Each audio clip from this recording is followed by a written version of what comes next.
Hayalan Ripalu, hayalan Ripalu, bertalu-talu, bertalu-talu, Noman Ripalu.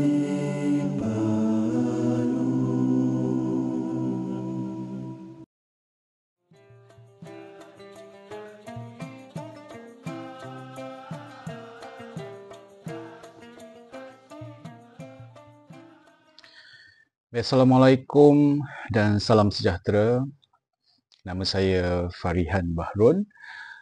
Bukan Farihin, bukan Farhan ya, tapi Farihan. Ini masa saya mula-mula masuk 22 Andir Purba sekitar lewat 1994 dulu.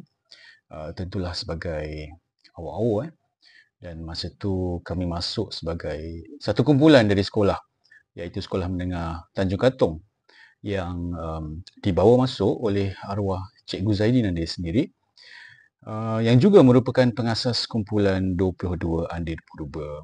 Namun masa tu kami datang ke Tampines West CC dan ikut berlatih sebagai kumpulan pelapis lah, ataupun Squad B yang diberikan nama Jalak 22.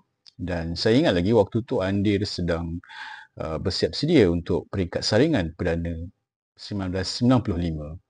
Dan tentulah pada peringkat awal itu saingan untuk mendapatkan tempat amat sengit dalam skuad perdana. Jadi kami diberikan ruang lah untuk berlatih dulu ya. Namun selepas 2 pertandingan, akhirnya pada lewat 1995, batch saya lah yang masuk Andir pada waktu tu keluar sebagai keponakan 22 yang masih bertahan sehingga hari ini. Dan saya mula diberikan kepercayaan untuk menulis seni kata bagi Andir hanya 2 tahun kemudian dalam satu pertandingan di Kir Barat di Bukit Timah, kalau tak silap saya lah, pada tahun 1997. Dan kemudian naskah Jaring Laba-Laba ini saya hasilkan untuk peringkat saringan Mega Perdana tahun 2000. Dah 25 tahun Rasa tua pula sekejap. Naskah Jaring ini diilhamkan oleh sifat labah-labah yang mungkin ramai maklum bahawa haiwan ini sangat telaten dalam menyulam jaringan sebagai perangkap untuk serangga-serangga lain ya, yang dijadikan makanan hariannya. Pada masa yang sama, kita pun mungkin pernah dengar cerita bagaimana sang labah-labah membantu untuk melindungi junjungan kita Nabi Muhammad sallallahu alaihi wasallam daripada dikesan oleh musuh yang menjejak beliau. Dan pada waktu saya menulis naskah ini, saya membayangkan betapa sarang sang labah-labah ni dia memiliki dua fungsi, dua tujuan. Satu sebagai tempat tinggal dan dua sebagai sumber rezeki. Jadi kalau dalam erti kata moden tu dah macam home based business lah ya.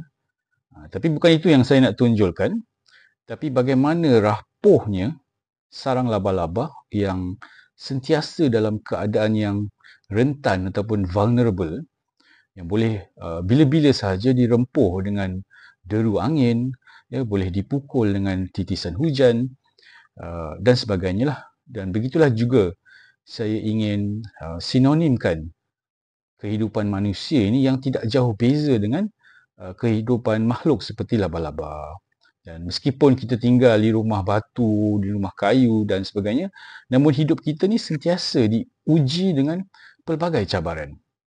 Justru saya ingin mengambil iktibar daripada sifat labah-labah yang tak mudah mengaku kalah. Begitulah sedikit sebanyak harapan saya apabila para pendengar menghayati mesej daripada lagu ini. Dan selepas selesainya naskah ini ditulis, pada waktu itu saya serahkanlah kepada saudara Izzat, ataupun Koki, untuk mengubah lagu yang sesuai dengan selera dan irama. Dan saya ingin menggambarkan betapa besarnya cinta yang ada di antara saya dan saudara Izzat. Dan saya ingin menggambarkan betapa besarnya cinta yang ada di antara saya dan saudara Izzat. Dan saya ingin menggambarkan betapa besarnya cinta yang ada di antara saya dan saudara Izzat. Untuk mengubah lagu yang sesuai dengan jalan cerita. Pada ketika itu saya masih lagi dianggap baru dalam bidang ni dan memang tidak ada jangkaan apa-apa.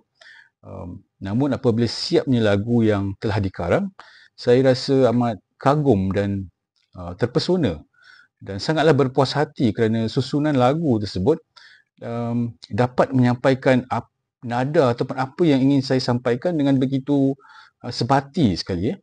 Mungkin inilah yang dinamakan sebagai kesepaduan dalam seni.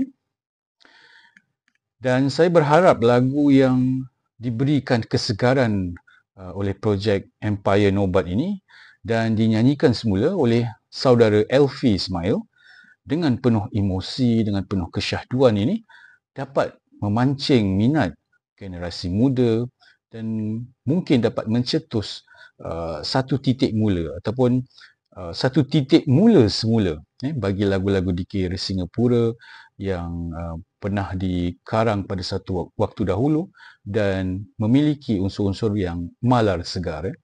Dan pada masa yang sama, saya juga berharaplah projek ini dapat juga melahirkan karya-karya baharu kerana pengalaman seni itu tidak harusnya bernoktah. Dan semakin bertambahnya pengalaman kita, kemahiran kita, pengetahuan kita dan seharusnya bertambahlah jugalah ilham-ilham untuk menghasilkan karya-karya seni yang lebih jitu, yang lebih padu dan sesuai untuk kehendak zaman. Sekian sahaja daripada saya. Terima kasih dan semoga terhibur mendengar susunan terkini lagu Jaring.